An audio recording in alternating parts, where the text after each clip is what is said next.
Clark County Today is presented by Connell Real Estate. Hire an agent, get a team. Learn more by visiting connellrealestate.com. A very happy Tuesday to you, Clark County. I'm Jacob Graneman. Let's take a look at our top stories for today.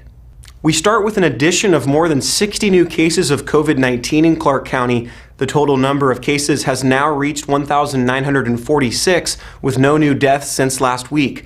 There are 15 confirmed cases in area hospitals and 9 people suspected of infection. That is down from 20 and 10 last week, respectively. If you haven't turned in your ballot for today's primary election, you still have time.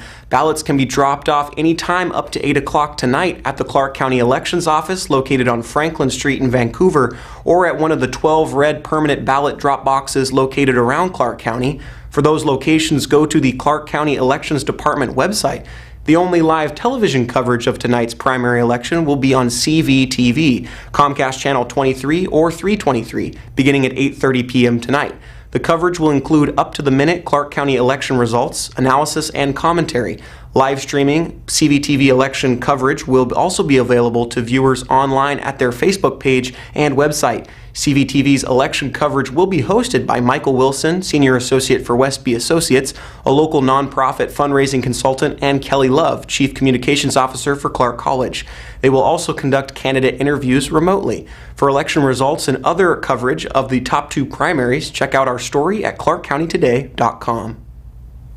Vancouver City Councilors remain divided on the future of the redevelopment plans in the Heights District. At a bonus work session last night, the council heard several options to address concerns over a lack of parking in the 63-acre rezoning area south of Mill Plain and east of MacArthur Boulevard, where the former Tower Mall used to sit.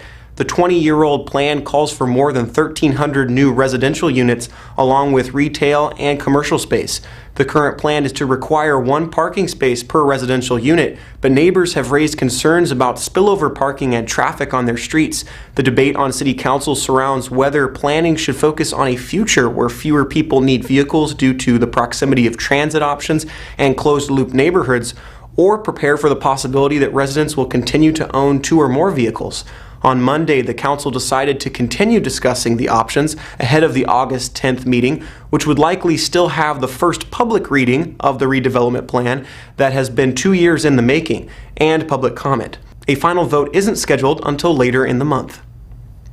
The first of 3 listening sessions on systemic racism were held last week for the Clark County Council. The first one featured presentations from a number of groups, including the NAACP of Vancouver, YWCA, the League of United Latin American Citizens, and the Clark County Volunteer Lawyers Program. The speakers provided some historical perspective of racially motivated policies in and around Clark County and their view on how those practices have created ripple effects for minority communities today, from a higher level of discipline for minority students to income inequality and overrepresentation of black populations in the county jail. 2 more listening sessions are scheduled for the general public, with one on August 12th that will be recorded and put into the public record. A 3rd session on August 26th will not be recorded, but notes will be released with names of those who spoke removed. Both sessions are scheduled from 6 to 8 p.m. in the evening. If you're a regular driver along the intersection of Northeast 99th Street and Highway 99, you can expect intermittent lane closures for the next 2 weeks as contractors work on improvements to the intersection. Due to the high traffic volumes and the complexity of the contracted work, drivers and pedestrians can expect single-lane closures between 7 a.m. and 7 p.m. through August 16th.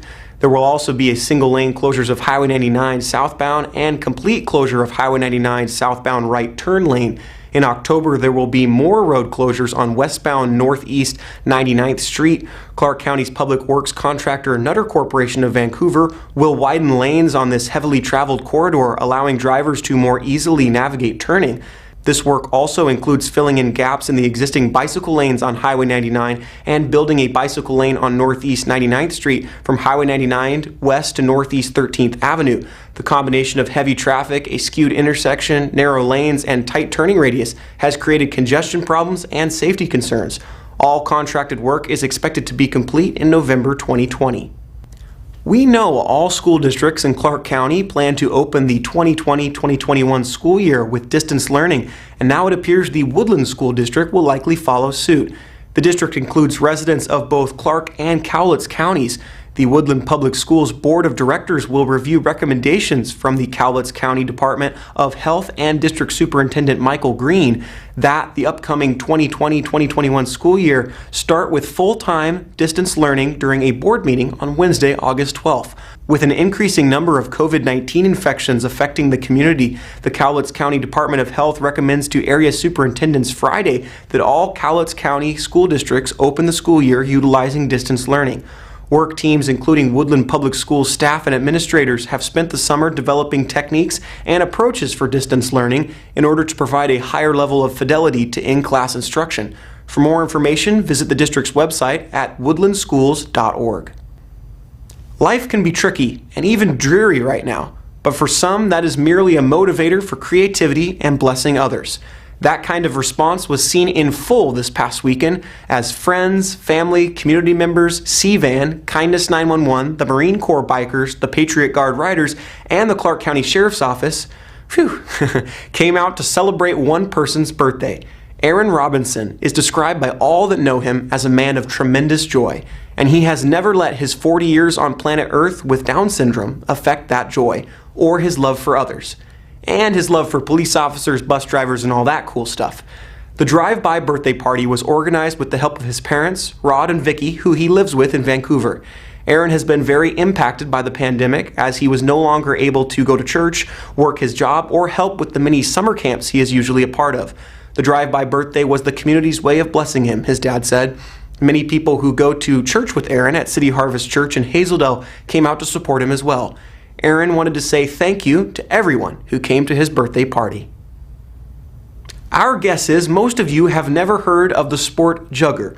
Well, Paul Valencia found a couple of athletes practicing their skills in this combat-style game with prop weapons. Check it out if you dare. Happy Tuesday, everybody. Hey, we love finding people throughout Clark County who are doing the things that they are passionate about. We found these guys practicing Jugger. What's Jugger? It's a sport.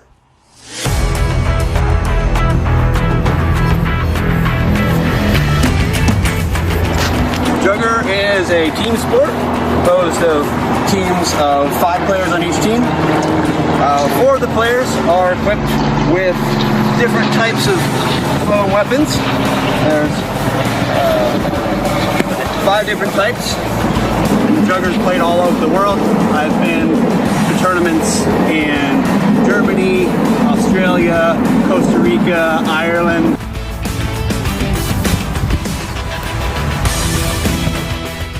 Well, there's a quick check of the stories we're covering for you at clarkcountytoday.com. Be sure to follow us on all those social media platforms, Facebook, Twitter, Instagram, and YouTube, to see when stories are posted and be part of the conversation. You can also send us story ideas and feedback to our email, news@clarkcountytoday.com. For all of us, I'm Jacob Graneman. Thanks so much for watching. Have a terrific evening, and we'll see you again tomorrow.